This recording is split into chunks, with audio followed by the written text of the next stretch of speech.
हे दोस्तों, rich person और rich होता जाता है बट पुअर पर्सन रिच नहीं हो पाता। आज हम बात करेंगे रॉबर्ट कायोसाकी की book rich dad poor dad के बारे में। चलिए शुरू करते हैं। रॉबर्ट कायोसाकी के 2 फादर्स थे। अब इसे गलत मत समझना, एक उनके खुद के फादर थे और एक उनके फ्रेंड के फादर थे जो कि एक बिजनेसमैन थे और वो उन्हें पैसे के बारे में भी सिखाते थे, इसलिए वो उन्हें अपने सेकंड फादर बोलते थे। उनका कहना था कि अमीर लोग पैसे के लिए काम नहीं करते। The poor and middle class work for money, the rich have money work for them. Simple words में कहूँ तो हम कहीं भी काम करते हैं तो किस लिए करते हैं? नॉलेज के लिए? बिल्कुल नहीं। 90% ऑफ लोग पैसे के लिए काम करते हैं, जो कि गलत है। अगर आप पैसे को साइड रख के नॉलेज के लिए काम करोगे तो आप उस नॉलेज और एक्सपीरियंस के दम पर एक छोटा सा पार्ट टाइम बिजनेस खोल सकते हो जो आपको फ्यूचर में बहुत अच्छी अर्निंग दे सकता है। ऑथर बोलते हैं अपॉर्चुनिटीज आती नहीं है, अपॉर्चुनिटीज बनानी पड़ती हैं। रॉबर्ट अपने सेकंड फादर की शॉप पर काम करते थे, वो भी फ्री में। वहां पर लगभग 3 हफ्ते काम करने के बाद उन्हें एक बहुत अच्छा बिजनेस आइडिया आया। उनकी शॉप पर जितनी भी कॉमिक बुक्स होती थी, सर्वेंट्स उन्हें कुछ टाइम बाद फेंक देते थे। बट इस बार रॉबर्ट ने उनसे वो सारी बुक्स ले ली और प्रॉमिस किया कि मैं इन्हें कहीं बेचूंगा नहीं। और ऐसे ही सेम उसने अपने मोहल्ले से और बाकी शॉप से और भी बुक्स इकट्ठी कर ली। उसने उन सभी बुक्स को एक गैरेज में अच्छे से अरेंज करके रख दिया। वहाँ पर लोग आते थे बुक्स रीड करने के लिए और रॉबर्ट उनसे टाइम के हिसाब से पैसे लेते थे। वहाँ पर उनकी सिस्टर बैठ के स्टडी करती थी और पैसे भी कलेक्ट कर लेती थी और वो तो शॉप पर जाते थे काम करने के लिए। ये बिजनेस उनकी प्रेजेंस के बिना चल रहा था। See how good this business plan is. But ये बिजनेस फेल हो गया क्योंकि वहाँ पे 2 लोग आपस में लड़ने लग गए थे और रॉबर्ट तब एक स्कूल स्टूडेंट थे तो उनसे वो हैंडल नहीं हुआ और इसी वजह से उनके फादर ने वो बिजनेस बंद करवा दिया। बट जैसे कि हर वीडियो में होता है, फेलियर डजंट मैटर। तो हम अगले पॉइंट पे चलते हैं। Financial knowledge. फाइनेंशियल नॉलेज होना ज़रूरी क्यों है? ये बिल्कुल ऐसा है कि जैसे आप एक बिल्डिंग बना रहे हो बिना प्रॉपर नॉलेज के, और वो बिल्डिंग कुछ टाइम बाद नीचे गिर जाएगी क्योंकि आपने उसकी नींवें स्ट्रांग नहीं बनाई। ऐसे ही सेम आपके पास जितना मर्जी पैसा हो, अगर आपके पास फाइनेंशियल नॉलेज नहीं है तो वो पैसा कब आपकी जेब से निकल जाएगा आपको पता भी नहीं चलेगा। ऑथर कहते हैं अगर तुम्हें अमीर बनना है तो पहले फाइनेंशियली नॉलेजेबल बनो।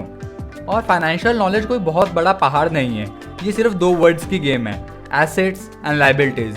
एंड ये कॉमर्स जैसे नहीं होंगे, मैं आपको सिंपल तरीके से बताऊंगा।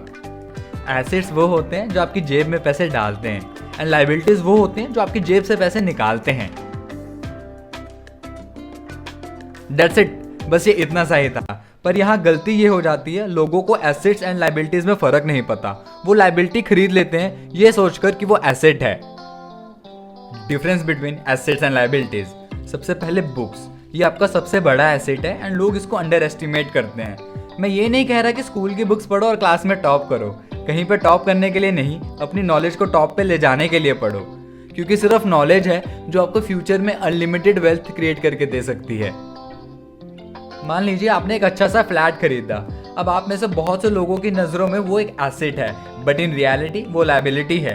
अब मंथली उसकी मेंटेनेंस फी पे करोगे और जो भी प्लम्बिंग, इलेक्ट्रिसिटी एंड ऑल का खर्चा होगा वो अलग, और ऊपर से वहाँ कोई रहता भी नहीं है। हाँ, अगर आपने उसे रेंट पे चढ़ाया है तो वो एक एसेट है। ऐसे ही same luxury cars, branded clothes, ये सब आपको बाहर से अमीर दिखाते हैं, लेकिन सच्चाई आप भी जानते हो। इवन आपका खुद का घर भी लायबिलिटी है जब तक आपको वहाँ से रेंट नहीं आ रहा। नाउ रियल एसेट्स क्या होते हैं? Real estate, stocks, businesses, bonds. Real estate fastest growing asset है। लॉन्ग टर्म होल्डिंग में रियल एस्टेट की वैल्यू बहुत ज़्यादा इंक्रीज होती है, प्लस आपको हर महीने रेंट भी आएगा। वो कहते हैं ना, पैसा ही पैसे को खींचता है। इसका सबसे बड़ा एग्जांपल स्टॉक मार्केट है, पर इसके लिए आपको पहले नॉलेज होनी चाहिए इसकी। बहुत से लोग इसे गैम्बलिंग भी बोलते हैं, पर उसमें भी 50% चांसेस होते हैं। विदाउट नॉलेज यहाँ 90% चांसेस है कि आप लॉस करोगे एंड 10% चांस है कि आप प्रॉफिट करोगे अगर आपकी किस्मत बहुत ज़्यादा अच्छी है। एंड अगर आपको इसकी थोड़ी बहुत नॉलेज है तो ये आपके लिए गैम्बलिंग है। 50% प्रॉफिट, 50% लॉस, कुछ भी हो सकता है। लेकिन जब आपको इसकी प्रॉपर नॉलेज होगी तब 90% चांसेस हैं कि आप प्रॉफिट करोगे। मैं स्टॉक मार्केट पर एक प्रॉपर वीडियो बनाऊंगा, आप मेरे चैनल को सब्सक्राइब कर लें एंड बेल आइकन को ज़रूर दबाएं ताकि आपको पता लग जाए मेरी नेक्स्ट वीडियो के बारे में। Business that do not require you. आपको ऐसे बिजनेस पर इन्वेस्ट करना चाहिए जो आपके बिना चल सके, जैसे हमने स्टार्टिंग में रॉबर्ट की लाइब्रेरी के बारे में देखा था। बॉन्ड्स, जब हम किसी कंपनी को लोन देंगे तो वो हमें बॉन्ड्स देगी सिक्योरिटी के तौर पर कि वो हमारे पैसे वापस करेगी इंटरेस्ट के साथ। एंड बॉन्ड्स स्टॉक से ज़्यादा सिक्योर होते हैं, प्लस हमें बैंक से ज़्यादा इंटरेस्ट मिलता है इसमें। ओके, आज के लिए बस इतना ही। लाइक करें एंड कमेंट करके बताएं आपको कौन सा एसेट सबसे ज़्यादा अच्छा लगा। शेयर करें, आपका एक शेयर मेरे लिए किसी एसेट से कम नहीं है, सो प्लीज़ शेयर करें। एंड अगर आपके माइंड में कोई बुक है और आप चाहते हैं मैं उस पर वीडियो बनाऊं तो आप मुझे इंस्टा पर DM करके बता सकते हैं। मेरी ID है @flyhigh। And last, thanks for watching.